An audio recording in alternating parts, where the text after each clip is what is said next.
शेर अफजल मरवत साहब गुज़श्ता रोज़ supreme court of Pakistan में इमरान खान की पेशी हुई, लेकिन उनको नहीं दिखाया गया लाइव स्ट्रीमिंग के दौरान स्क्रीन्स पर।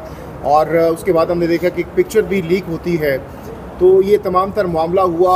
रात से हमने देखा पूरा दिन ये ट्रेंड टॉप ट्रेंड करता रहा। मिलियन एंड बिलियन व्यूज़ लिए उन वीडियोज़ पर लोगों ने, और खान साहब के चर्चे रहे चारसूख। क्या कमेंट है इस पर आप? सवाल ये है कि सुप्रीम कोर्ट से बड़ी अदालत ही नहीं है पाकिस्तान में, और हर एक शख्स जो हैं वो जब अदालत के सामने वीडियो लिंक पे अर्गू करता है या बोलता है या सामने आता है तो वो दिखाया जाता है। कल तक तो दिखाया जाता रहा, लेकिन कल अचानक जो है एक फ़र्द वाहिद के लिए ये कतगन लगा दी गई कि उसकी शक्ल या उसकी आवाज़ या उसकी तकरीर या उसके बोले गए अल्फाज जो हैं वो लाखों करोड़ अवाम न सुने जो बेताब थी उनको सुनने के लिए।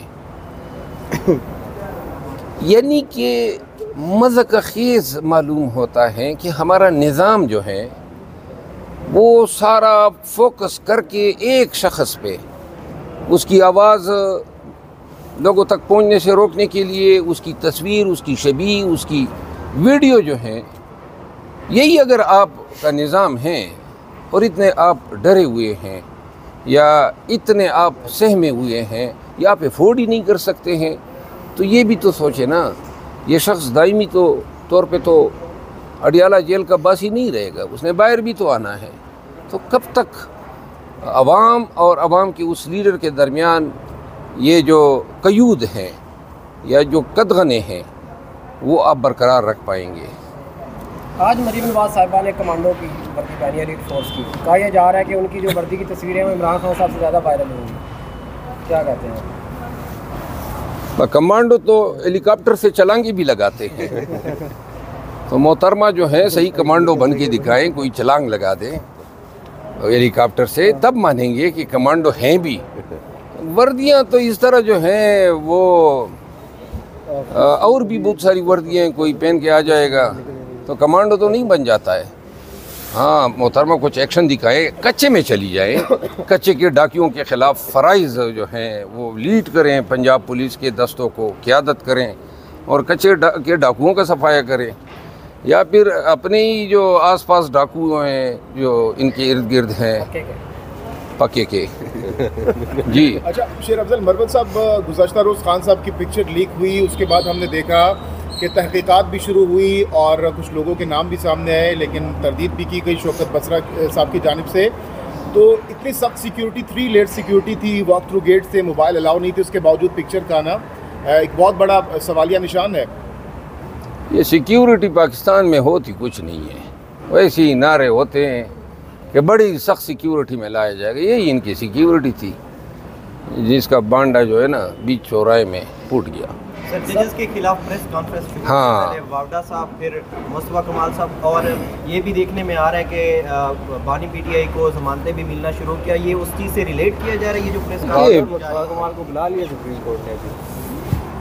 मुस्तफ़ा कमाल को दोनों को बुलाया। अच्छा, मैं आपको अर्ज़ करूँ ना, देखिए इस्लामाबाद हाई कोर्ट के 6 जज साहिबान जो हैं वो हार्बिंजर हैं, नकीब हैं। उन्होंने सबसे पहले ये आवाज़ उठाई कि अदालतों के अंदर दखीलकारी हो रही है। अब अगर हम पाकिस्तानी हैं और पाकिस्तान का भला सोचते हैं, कानून की हुक्मरानी का ख्वाब देखने वालों में से हैं और पाकिस्तान में कानून की हुक्मरानी चाहते हैं, तो क्यों कर मैं उन्हीं जज साहिबान के पीछे या उनकी शहरियत के पीछे इल्ज़ाम तराशियाँ शुरू करूँगा।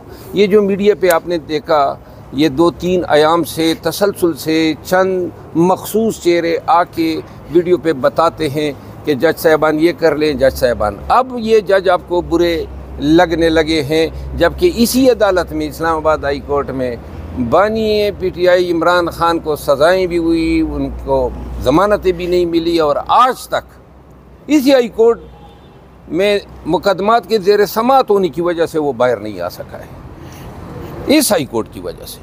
तो लिहाजा जब इन जज साहिबान ने ये कहा कि जी हमारे रिश्तेदार अगवा हो रहे हैं, हमारे बेडरूम में कैमरे लग रहे हैं, इतना बुरा आपको लग गया कि जनाब या के बाद दीगर लोग आके हर सराइयाँ कर रहे। मैं सुप्रीम कोर्ट ऑफ पाकिस्तान के वो मोटो का मैं खैर मकदम करता हूँ। ये मौजूदा वक्त में सवाल जो हैं वो हैं अदलिया की बहैसियत इदारा अपने आप के तहफ़्फ़ुज़ करने का। अगर मैं ज़ोर दे के कह रहा हूँ, अगर अदलिया के हवाले से मेरा ये तासुर बने कि ये अपना तहफ़्फ़ुज़ नहीं कर सकती हैं, तो अदालती जो मेजेस्टी का जो तसव्वुर है वो ज़मीन बोस होता है कि जो अपना तहफ़्फ़ुज़ नहीं कर सकेंगे वो दूसरों के बुनियादी हकूक़ का क्या तहफ़्फ़ुज़ करेंगे। तो लिहाजा बड़े ह्यूज स्टेक्स इन्वॉल्व हैं निज़ाम अदल के, निज़ाम इंसाफ के, और इन मामलात पे मेरा ख़्याल है कि सुप्रीम कोर्ट ऑफ पाकिस्तान तबहीन अदालत के इख्तियार में ज़ीरो टॉलरेंस का मुज़ाहरा करें। शेर अफजल मरवल साहब, 2 केसेस बुनियादी तौर पर रह गए हैं, साइफर वाला और इद्दत केस। उसमें ज़मानत के बाद खान साहब की रिहाई का कहा जा रहा है। आप क्या प्रेडिक्ट करेंगे, वाकई खान साहब की रिहाई बहुत जल्द होने जा रही है? बहैसियत वकील मैं समझता हूँ कि बहुत जल्द उनको अलकादर ट्रस्ट में सज़ा होने जा रही है। ये सारी सिंक्रोनाइजेशन इसी तरह होती हैं कि इधर जनाब अगर किसी केस में रिलीज़ मिले, रिहाई मिले, तो दूसरा केस तैयार हो। और अभी एक और, जिस तरह आपको इल्म है कि तोशाखाना के एक और मैटर में खान को नेब ने नोटिस जारी किया है, तो लिहाजा रियासत या सरकार या हुकूमत बशमूल नेब ये केसेस बनाने की फैक्ट्रियाँ बन चुकी है।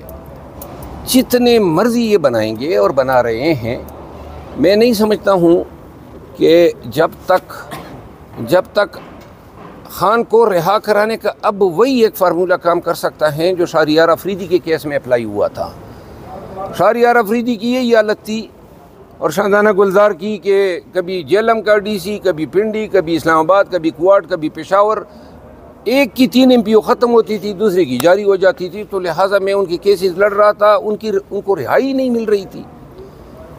और यहाँ पे आने वाले जस्टिस बाबर सत्तार के अदालत में जो है केस मेरा आया, तो उस पे फाजिल जज साहब ने कहा कि अब ये इस्लामाबाद में रहेंगे, सरकार इनको तहफ़्फ़ुज़ देगी और कोई भी अदारा इनको गिरफ़्तार नहीं करेगा। जब तक ये फार्मूले का इतलाक़ ना हो, खान साहब के ख़िलाफ़ ये केसेस बनते जाएंगे और इनकी जो कैदोबंद हैं वो तवालत इख्तियार करती पीछे हो जाए। यार बात सुनो, इतने नज़दीक से आप लोग बनाते हैं, इसकी क्या वजह है? आवाज़ का इशू होता है सर, ये अपने ऑडियो के चक्कर में हमारे चेहरों का ये गुलियाँ बिगाड़ देते हैं।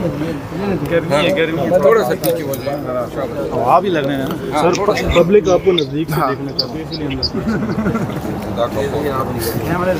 हाँ। अंदर।